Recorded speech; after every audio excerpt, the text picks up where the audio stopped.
Hello friends, welcome to my YouTube channel. Friends, इस channel में मैं आपको 8th क्लास का कंप्लीट मैथ्स पढ़ाऊंगा। अगर आपको 8th क्लास का मैथ्स पढ़ना है तो आप प्लीज़ इस चैनल को सब्सक्राइब कर लें। चलिए आज शुरू करेंगे एक्सरसाइज 2.5 से। क्वेश्चन नंबर 6 से शुरू करते हैं। देखिए क्वेश्चन है m माइनस एम माइनस 1/2, ये लेफ्ट साइड में is equal to 1 minus M minus 2/3।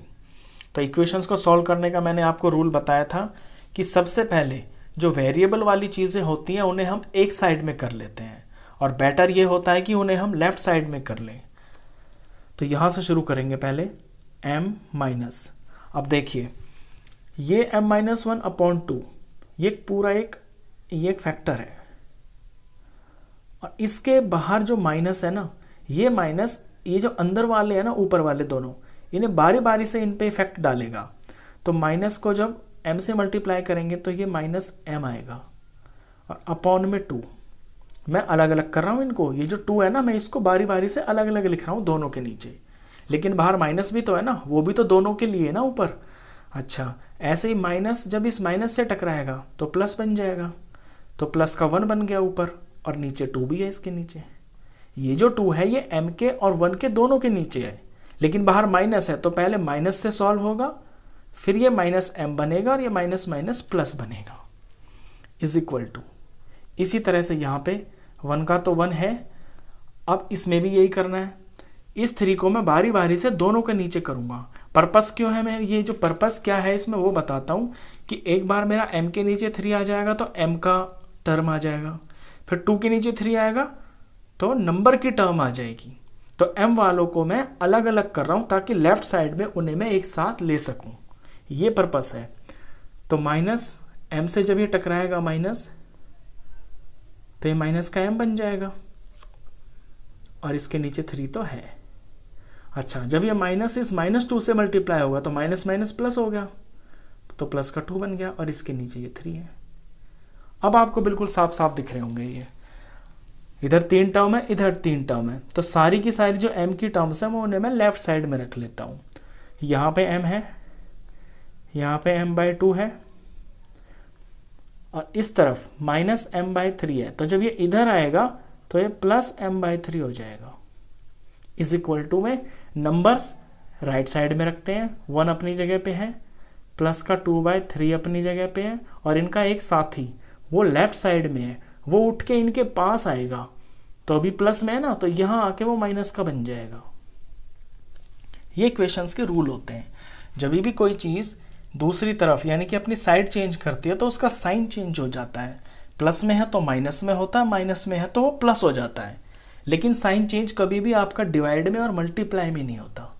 Divide और मल्टीप्लाई खुद आपस में चेंज हो जाते हैं। कोई डिवाइड की चीज़ है दूसरी तरफ जाके मल्टीप्लाई हो जाती है, मल्टीप्लाई की चीज़ है दूसरी तरफ जाके डिवाइड हो जाती है। चलिए अब इसके सॉल्व करते हैं। सारे के सारे m मेरे एक तरफ आ गए और नंबर्स एक तरफ आ गए। अब यहाँ पे ये फ्रैक्शन में है, तो फ्रैक्शन को सॉल्व करने के लिए हमें एलसीएम की जरूरत पड़ती है। तो 1 का, 2 का और 3 का एलसीएम आएगा 6। m को मैंने एज इट इज कॉपी कर दिया, माइनस m को कॉपी कर दिया, ब्रैकेट लगा दिया, प्लस का m कॉपी कर दिया, ब्रैकेट लगा दिया। अब ब्रैकेट में क्या भरते हैं, ब्रैकेट में हम एलसीएम को डिनोमिनेटर से डिवाइड करके जो आता है वो भरते हैं। तो यहाँ 6 है एलसीएम, और यहाँ 1 डिनोमिनेटर है, तो 6 को 1 से डिवाइड किया तो 6 आया, 6 को 2 से डिवाइड किया तो 3 आया, 6 को 3 से डिवाइड किया तो 2 आया। इसी तरह से यहाँ भी करेंगे। यहाँ 1 के नीचे कुछ नहीं है ना, तो 1 मान लीजिए, तो 1, 3 और 2 इनका एलसीएम भी आपका 6 ही आएगा। 6 एलसीएम आ गया, 1 और ब्रैकेट बना दिया, प्लस में 2 ब्रैकेट बना दिया, माइनस में 1 ब्रैकेट बना दिया। अब डिवाइड करते हैं, इसमें भर देंगे। 6 को 1 से डिवाइड किया 6 आया, 6 को 3 से डिवाइड किया 2 आया, 6 को 2 से डिवाइड किया 3 आया। तो ये मेन स्टेप होता है फ्रैक्शंस को एडिशन और सब्ट्रैक्शन करने का। चलिए अब सिंप्लीफाई करते हैं। इधर 6m, ये आ गया 6m, माइनस 3m और प्लस 2m। अच्छा, दोनों तरफ आप देख रहे हैं कि इज इक्वल टू का तो निशान है बीच में, और दोनों के नीचे 6 है, तो जब इस तरह से होता है ना तो हम सेम को काट सकते हैं। अगर दोनों के नीचे सेम नंबर है, बीच में इक्वल टू का निशान है, तो हम काट सकते हैं, क्योंकि किसी नंबर को सेम नंबर से डिवाइड किया जा रहा है। अगर उसको डिवाइड नहीं करेंगे तो भी वो बराबर आएंगे, और डिवाइड करने पे अगर बराबर आ रहे हैं तो बिना डिवाइड किए भी तो बराबर ही होंगे। ये है इसका मतलब। फॉर एग्जाम्पल यहाँ पे 12/6 है, यहाँ पे 12/6 है और यहाँ पे 12/6 है, तो 12/6 इज इक्वल टू बराबर है, तो 6 को काट दिया तो 12 और 12 भी तो बराबर हुए। ये है इसका मतलब। ठीक है, 6 कटने से तो आपका सवाल वैसे ही आसान हो गया। अब इधर देखते हैं, 6 1 ज़ा 6 प्लस 2 2 ज़ा 4 माइनस 3 1 ज़ा 3। अब यहाँ प्लस के, पहले प्लस के m पे फोकस करते हैं। 6 और 2 हो गए 8, ये प्लस के हैं, और ये माइनस का अकेला 3m। यहाँ पे प्लस और प्लस के नंबर 10 हो गए और माइनस का 1 नंबर। अब 8 में से 3 माइनस होंगे यानी कि 5m, और यहाँ पे 10 में से 3 माइनस हो रहा है यानी कि 7। तो m की वैल्यू क्या आई? m के पास जो चीज़ मल्टीप्लाई में है वो दूसरी तरफ जाके डिवाइड में हो जाती है, यानी 7 के नीचे डिवाइड में चला गया 5, तो 7/5 इसका आंसर आ गया। ये इसका आंसर है। चलिए इसके बाद क्वेश्चन करते हैं, क्वेश्चन नंबर 7 क्वेश्चन में बाइनोमियल की मल्टीप्लाई हो रही है, तो बाहर जो नंबर होता है बारी बारी से उससे दोनों अंदर के जो नंबर होते हैं उनकी मल्टीप्लाई होती है। दोनों तरफ यही काम हो रहा है। देखें आप इधर, ये 3 है, ये 3 बारी बारी से इन दोनों से मल्टीप्लाई होगा। तो पहले तो हम यही सिंप्लीफाई करेंगे। 3 को t से किया तो 3t आया, फिर माइनस आया, 3 3 ज़ा 9 आया। यहाँ पे 5 को 2 से किया तो 10 और ये t, और 5 1 ज़ा 1, सॉरी 5 1 ज़ा 5, और ये प्लस का है, प्लस का 5। अब बिल्कुल सिंपल सी इक्वेशन बन गई। जो इसके अंदर t है उन्हें एक तरफ कर लेते हैं, तो 3t अपनी जगह है, इसका साथी दूसरी तरफ है, उसे यहाँ लेके आएंगे तो ये यहाँ इसके पास आ जाएगा। अच्छा, नंबरों को रखेंगे राइट साइड में, तो 5 तो अपनी जगह पे है, इसका साथी लेफ्ट साइड में वो यहाँ पे आएगा, तो वो प्लस में आए, क्योंकि माइनस में है तो इधर आके प्लस हो जाएगा। अब 3 और -10 जब सिंप्लीफाई होंगे तो माइनस का 7 आएगा, क्योंकि प्लस माइनस माइनस हो सब्ट्रैक्ट होते हैं और बड़े का साइन आता है। 9 और 5 14 हो गया। अब t की वैल्यू निकालनी है, तो 14 के डिवाइड में आ जाएगा माइनस का 7, क्योंकि यहाँ पे तो मल्टीप्लाई में है तो दूसरी तरफ आके डिवाइड हो जाता है। और मैंने अभी बताया आपको कि डिवाइड में और मल्टीप्लाई में कभी साइन चेंज नहीं होते, साइन -7 ही रहेगा, मुझे डिवाइड मल्टीप्लाई से डिवाइड हो गया। तो t की वैल्यू आ गई आपकी 2, और क्योंकि एक माइनस है ना तो माइनस का 2, ये आपका t। चलिए क्वेश्चन नंबर 8 करते हैं। इसके बाद क्वेश्चन 8 में भी बिल्कुल 7 जैसा ही है, बस उसके अंदर 2 नंबर थे, इसके अंदर आपके 3 नंबर है। सबसे पहले तो है ना, इनको आपको प्रोडक्ट निकालना है। ये जो ब्रैकेट है और बाहर एक नंबर है, बारी बारी से इससे मल्टीप्लाई करके आपको इनका प्रोडक्ट निकालना है। तो 15 को y से करेंगे तो 15y, फिर माइनस आ गया, 15 4 ज़ा 60, फिर -2y, -2 को -9 से करेंगे तो प्लस का 18, फिर प्लस के 5 को y से करेंगे तो +5y, +5 को +6 से करेंगे तो +30, और इस तरफ कुछ भी नहीं है, = 0। बस इसके बाद सिंपल ये है कि अपने y को एक तरफ रख लें और नंबरों को दूसरी तरफ ले जाएं। तो y पे ध्यान दें आप, 15y और 5y ये दोनों प्लस के हैं ना, तो पहले प्लस के ही लिख देता हूं मैं एक साथ। तो 15 और 5 20y हो गए प्लस के, और माइनस का तो एक ही है यानी कि -2y, इसको मैंने रख दिया। सारे y यूज़ कर लिए मैंने लेफ्ट साइड में। अब राइट साइड में ले जाऊंगा मैं अपने नंबरों को, या अभी नहीं ले जाता हूँ, पहले मैं यहीं पे सॉल्व कर लूँ इनको, यहीं पे सॉल्व कर लें अगर इसको, तो प्लस के हो गए 48, प्लस के तो हो गए 48, 30 और 18 प्लस के 48 हो गए, और माइनस का हो गया 60, तो ये माइनस है, ये माइनस है, ये 60 हो गया, = 0। अब फिर से इन्हें सिंप्लीफाई कर लेता हूँ, तो 20y में से 2y गया तो 18y आए, और ये प्लस के आएंगे। इसी तरह यहाँ पे प्लस और माइनस सब्ट्रैक्ट हो जाते हैं, तो 60 में से 48 जाएगा तो 12 आएगा, और बड़े का साइन माइनस है तो माइनस का 12 गलत लिख दिया मैंने, 12 को 21 लिख दिया। ये फिर से लिख देता हूँ, 20y - 2y 18y और -12 इज इक्वल टू 0। बस अब इसको आप मूव कर लें अपने जो एक्स्ट्रा नंबर्स है ना y के पास। तो पहला क्या होता है कि प्लस माइनस की चीज़ मूव होती है। तो 18y इज इक्वल टू ये इधर चला जाएगा प्लस का 12। फिर मल्टीप्लाई और डिवाइड की चीज़ मूव होती है। तो y के पास मल्टीप्लाई में है ना 18, तो 12 के यहाँ पे जाके ये डिवाइड में चला जाएगा और फिर ये कट रहे हैं। ये 6 2 12 होता है और 6 3 18 होता है। तो y की वैल्यू आ गई आपके 2/3। आसान सा क्वेश्चन था। चलिए इसके बाद क्वेश्चन नंबर करते हैं 9th क्वेश्चन में भी सेम टू सेम यही है, कुछ भी नहीं है, बस इक्वेशन के राइट साइड में लास्ट क्वेश्चन में 0 दे रखा था, यहाँ पे कोई नंबर दे रखा है। क्वेश्चन बिल्कुल सिंपल है। पहले सिंप्लीफाई करेंगे ब्रैकेट्स को। तो 5 3 15 और ये z 3 और 7 माइनस, तो 3 7 21 और माइनस का 21। फिर है -2 को 9z से करेंगे तो माइनस तो साइन आएगा, 9 2 18z।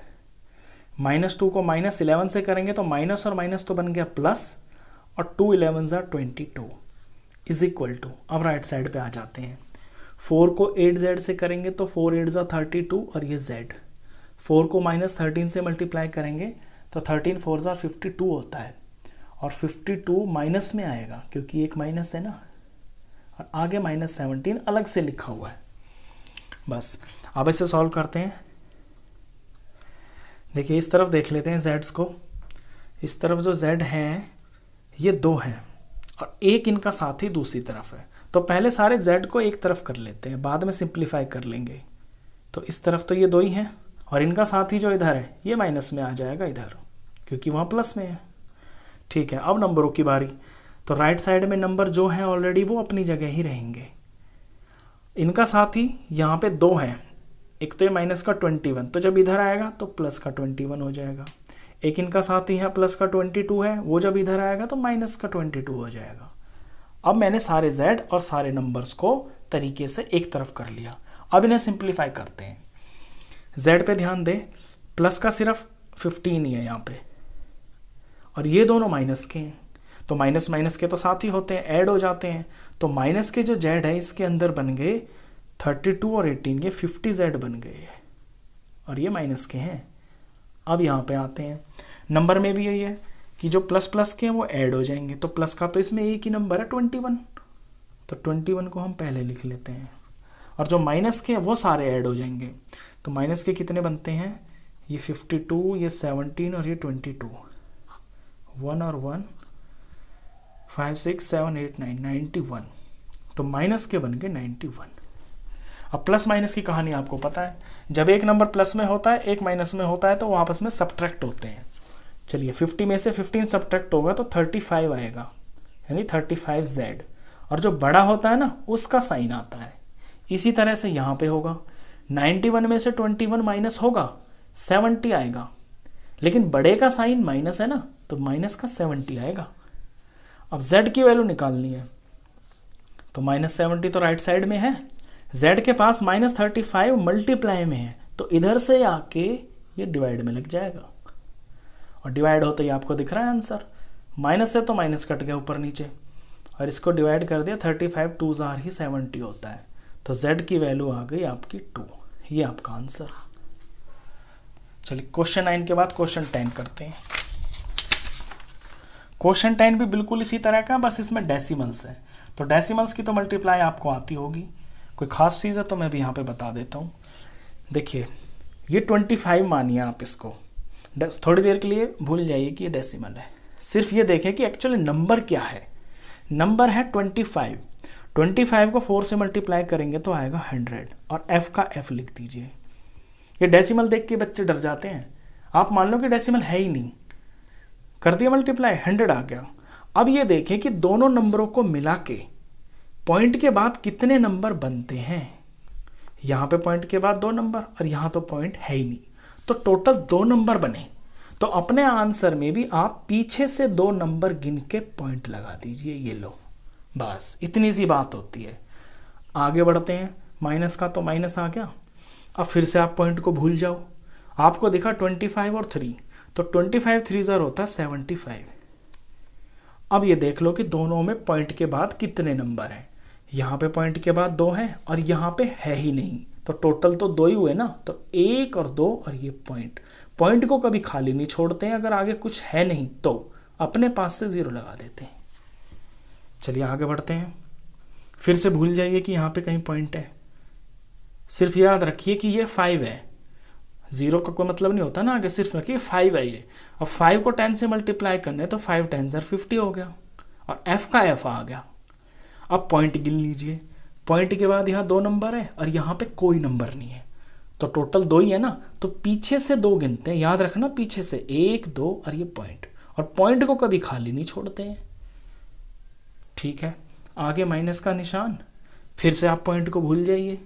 5 है और ये 9 है, 5 9 ज़र 45। अब पॉइंट के बाद टोटल नंबर गिन लो। पॉइंट के बाद 1 और 2 ही है क्योंकि यहाँ तो है ही नहीं, तो 1 और 2 और ये पॉइंट को कभी खाली नहीं छोड़ते हैं। ठीक है, खोल दिया इनको। अब सिंप्लीफाई करते हैं। अब f को देख लो, अपने वेरिएबल इसमें f है ना, f को आप लेफ्ट साइड में रख लो।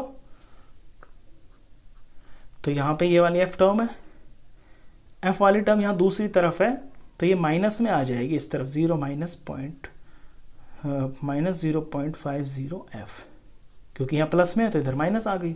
नंबर्स को इधर रख लेंगे, ये माइनस 0.45 है अपनी तरफ है, इसका साथ ही यहाँ पे है ये वाला माइनस 0.75, ये इधर आ जाएगा तो प्लस 0.75 हो जाएगा। अब सॉल्व करते हैं। देखिए इसमें से इसे माइनस करना है तो रफ में माइनस कर लो आप। 1.00 में से माइनस करना है 0.50, करते हैं माइनस। 0 से 0 गया 0, यहाँ पे 10 बन गया, 10 में से 5 गया 5, डेसिमल के नीचे डेसिमल, और इसने इसे उधार दिया था ना तो कुछ नहीं यानी 0, तो ये आया 0.50f। अब इसे करते हैं, ये एक प्लस है और एक माइनस है, तो आप जानते हैं प्लस माइनस सब्ट्रैक्ट हो जाते हैं, बड़े में से छोटा सब्ट्रैक्ट होगा, यानी 0.75 में से 0.45 माइनस होगा, तो ये 0 आ गया और ये 3 आ गया और ये पॉइंट का पॉइंट और ये 0 का 0, और बड़ा प्लस का है ना तो प्लस का आंसर आएगा आपका 0.30।